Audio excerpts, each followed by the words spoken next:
किसान गर्जना रैली निकालेंगे। किसान गर्जना रैली में 700 से 800 बसें होंगी। इसके साथ ही 3 से 4 हजार प्राइवेट गाड़ियां भी होंगी। दिल्ली पुलिस की तरफ से इसको लेकर ट्रैफिक एडवाइजरी भी जारी की गई है। ऐसे में रैली के आसपास के प्रमुख मार्गों पर जरूरी न हो तो यात्रा टालें। दरअसल रामलीला मैदान में सुबह 11 बजे से शाम के 6 बजे तक भारतीय किसान संघ अपनी मांगे सरकार के समक्ष रखेगा, जिसमें MSP की प्रमुख मांग के अलावा प्रधानमंत्री फसल बीमा योजना के सरलीकरण समेत तमाम मांगे शामिल हैं। दिल्ली में किसानों की गर्जना रैली को देखते हुए दिल्ली पुलिस की ट्रैफिक एडवाइजरी के मुताबिक कई ट्रैफिक डायवर्जन पॉइंट बनाए गए हैं। दिल्ली में महाराजा रणजीत सिंह मार्ग, मीरदर चौक, दिल्ली गेट, जेएलएन मार्ग, मिंटो रोड RA कमला मार्केट से हमदर्द चौक के लिए अजमेरी गेट, भवभूति मार्ग, चमनलाल मार्ग, पहाड़गंज चौक पर लोगों को ट्रैफिक से बचने की सलाह दी गई है। इसके साथ ही नई दिल्ली रेलवे स्टेशन, पुरानी Delhi railway station, Nizamuddin railway station और ISBT जाने वाले यात्री रास्ते में देरी का ध्यान में रखकर ही समय से पहले निकलें। तवांग में चीनी सैनिकों के साथ झड़प समेत लंबे समय से LAC गतिरोध जारी है। इस मुद्दे पर विपक्ष की संसद में चर्चा के लिए वॉकआउट कर दबाव बनाने की रणनीति कारगर साबित होती नहीं दिख रही है। सरकार की ओर से स्पष्ट कर दिया गया है कि ऐसे संवेदनशील मुद्दे पर सार्वजनिक बहस नहीं हो सकती है, जबकि कांग्रेस जवाहरलाल नेहरू के समय में चर्चा का हवाला देकर बहस की मांग कर रही है। सूत्रों के मुताबिक विपक्षी दल संसद में और आक्रामक रुख दिखाने की तैयारी में है। ऐसे में संसद की कार्यवाही बाधित होने की आशंका है।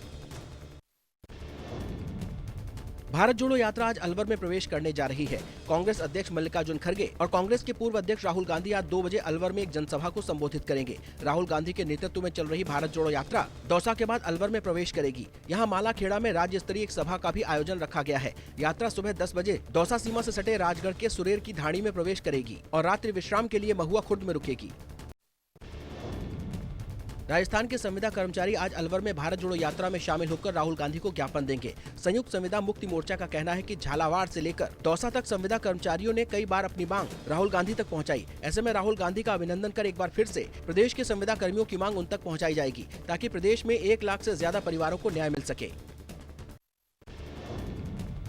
आज बीजेपी प्रदेश अध्यक्ष सतीश पूनिया उदयपुर के कोटड़ा में सुबह 11 बजे जन आक्रोश सभा और दोपहर 2 बजे खैरवाड़ा में जन आक्रोश सभा को संबोधित करेंगे। शाम 5 बजे सलूम्बर में कार्यकर्ताओं से संवाद करेंगे। दरअसल हाड़ौती क्षेत्र में जहां कुछ दिन पहले राहुल गांधी की भारत जोड़ो यात्रा गुजरी है, वहीं अब बीजेपी की जन आक्रोश सभाएं होने जा रही हैं। ये कवायद 2023 के चुनाव को लेकर की जा रही है। बीजेपी प्रदेश अध्यक्ष सतीश पूनिया आज और 20 और 21 दिसंबर को उदयपुर, प्रतापगढ़ और बांसवाड़ा जिलों में सभाएं करेंगे।